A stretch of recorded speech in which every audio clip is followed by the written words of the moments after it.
Живењето во ера на целосна дигитализација и интернет ни донесе лесен и брз пристап до голем број на содржини, информации и новости од нашето општество и од светот. Современата технологија овозможи и наше лесно поврзување и секојдневна комуникација. Во услови кога постојано читаме, слушаме и гледаме политички говори, дебати, аналитички статии, ние формираме и свој став, своје убедување за одредено прашање и честопати искажуваме својата мисла за одредена тема. Затоа потребно е да знаеме што представува слобода на изразување, а што представува говор на омраза и како истиот да го препознаеме. Слободата на изразување е основно човекова право. Оваа слобода подразбира дека сите ние имаме право да бараме, добиваме и споделуваме најразлични информации и идеи. Слободата на изразување од една страна подразбира да се испраќаат, пренесуваат и изразуваат мислења и идеи од политичкиот, општествениот, комерцијалниот, економскиот, социјалниот и културолошкиот живот.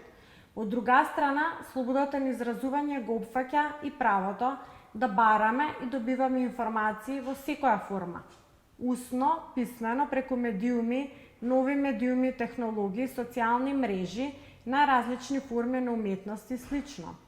Слободата на изразување е гарантирана со нашиот устав во член 16, со кој што се штити правото на слобода на мисла, совест и убедување, правото на јавно изразување на мислата, правото на учество во културниот живот и правото на приватност. Освен со уставот на нашата држава, оваа слобода се гарантира и со голем број на меѓународни акти и договори, како Универзалната декларација за човекови права, Меѓународниот пакт за граѓански и политички права, Конвенцијата за укинување на сите форми на расна дискриминација и Европската конвенција за човековите слободи и права. Слободата на изразување не се однесува и применува само на информации и идеи кои се позитивно примени во нашето општество и се сметаат за ненавредливи, туку и за оние кои што навредуваат, шокираат или вознемируваат. Но ова не значи дека нашата слобода на изразување е апсолутна. Слободата на изразување може да биде предмет на ограничување. Ограничувањето на слободата на изразување може да се јави преку ограничувања пропишани во закон, во случај кога постои говор на омраза, клевета или навреда, повреда на правата или слободите на други граѓани, како и повреда на моралот. Како што споменав, слободата на изразување може да биде ограничена кога се користи говор на омраза. Но што представува говор на омраза?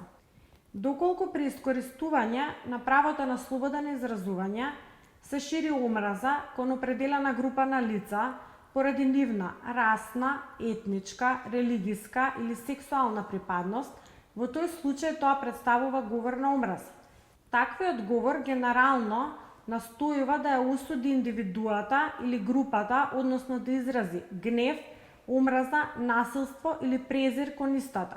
За разлика од слободата на изразување, говорот на омраза е полн со осуди, понижувања, навреди и омраза. Лесен за препознавање, затоа што практично сите расистички, ксенофобични, хомофобични и други поврзани идеи и мислења со напаѓачко изразување би можеле да се подведат под поимот говор на омраза. Секоја држава е должна да го забрани и казни говорот на омраза, но и да предвиди други законски ограничувања на слободата на изразување со цел да го заштити општествениот интерес и угледот на сите граѓани. Говорот на омраза во нашата држава представува кривично дело со предвидени казни. И покрај тоа што се уште не постои дефиниција за говор на омраза, истиот може да биде разграничен од слободата на изразување преку неговите елементи. Елементи на говорот на омраза се намерата за ширење на омраза кон определена група, навредливата содржина на пораката и последиците, односно забранетите резултати кои што може да настанат од говорот на омраза. Говорот на омраза подразбира изразување зад кое стои намера за поттикнување, промовирање или оправдување на омраза кон лица кои припаѓаат на определена група, расна, религиска или етничка група, ЛГБТ заедница и други. Понекогаш намерата да се испрати порака со омраза до определена група може да биде јасна и препознатлива, а понекогаш може да биде изразена суптилно, односно да биде зацкриена, но полна со предрасуди и стереотипи. Проценката за тоа дали едно конкретно изразување представува говор на омраза ќе зависи како од содржината на тоа што е изразено, така и од конкретните околности на случајот. Важен е и контекстот на конкретното изразување.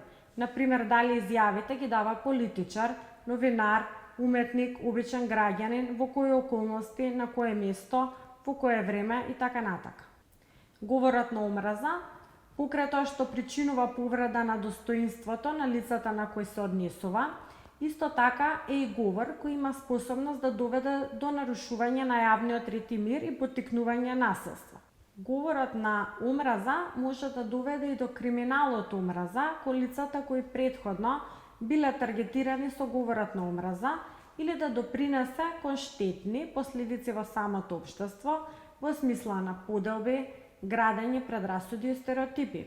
Говорот на омраза може да се јави преку јавно користење на навредувачки символи, прикажување на символи кои поттикнуваат насилство, на паради, протести, палење на верски символи, палење на знамења на одредени држави, насилни пароли испишани преку графити, плакати, летоци со насилна содржина.